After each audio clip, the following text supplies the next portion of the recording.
सब भाई लोगन के नमस्ते। बिहार में चुनाव 6 नवंबर को स्टार्ट होने वाले हैं।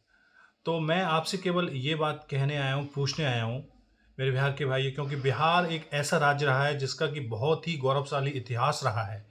चाहे नालंदा विश्वविद्यालय हो, चाहे वहाँ के बड़े-बड़े दार्शनिक रहे हों, आज भी हम देखते हैं बहुत सारे आईएएस और आईपीएस ऑफिसर बिहार से आते हैं। और मैंने जब जॉब की, मैं भारत के कई हिस्सों में रहा, तो मैंने वहाँ बिहार के काफ़ी सारे प्रतिभाशाली लोगों से मुलाकात की। तो वाक़ई में मुझे मानना पड़ा कि एक बिहारी सब पे भारी। ये बात बिल्कुल कहीं न कहीं सच है।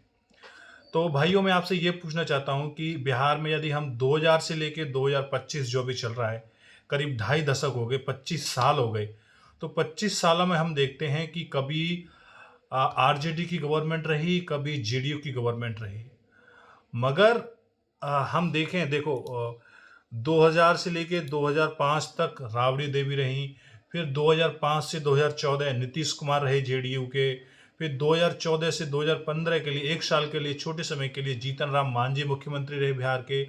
अब 2015 से लेके 2025 तक, आज तक नीतीश कुमार, जो कि 9वीं बार मुख्यमंत्री की शपथ ले चुके हैं और आई थिंक बिहार के सबसे लंबे सर्विंग मुख्यमंत्री हैं। आपने देखा कि ये लोग बार-बार जीते, कभी हारे, कभी जीते, कभी हारे, यही लोग चलते रहे, वादे लेके आए, मैनिफेस्टो लेके आए बिहार के लिए। पर क्या सच में इन्होंने वो विकास किया जिसकी हमें उम्मीद थी?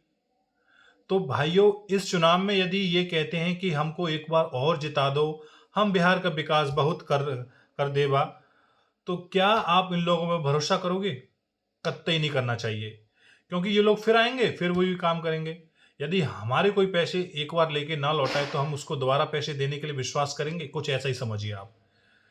तो अब करना क्या चाहिए भाइयों? आप जिस भी पॉलिटिकल पार्टी को, राजनीतिक पार्टी को वोट दें, आप दीजिए, पर एक चीज़ का ध्यान रहिए, ये पुराने लोग जो अपने वादे पूरे नहीं कर पाए और बार-बार जीते-हारते रहते हैं, ऐसे लोगों से आप दूरी बनाएँ तो ज़्यादा उचित रहेगा। और एक सबसे बड़ी अंतिम बात, जो अब बिहार में नई चुनाव पार्टी निकल के आई है, जन स्वराज पार्टी प्रशांत किशोर की, ठीक है, आप उनमें से किसी पार्टी को चुन सकते हैं या कुछ नए लोगों को चुन सकते हैं, क्योंकि पुराने लोग तो कुछ कर ही नहीं रहे।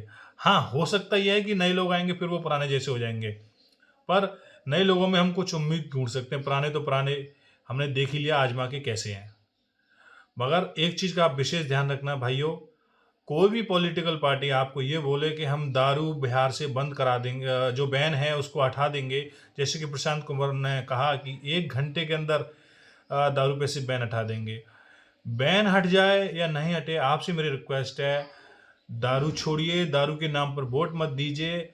इससे बिहार का कभी विकास नहीं हो सकता, आपका विकास नहीं हो सकता। सबसे पहले आप अपने जीवन को सुधारिए, तब आप जहाँ भी रहें, अगर आप बिहार में तरक्की नहीं दे पा रहे हैं, तो आपके पास इतना धन, इतनी संपत्ति होगी कि आप कहीं बाहर भी रह सकते हैं।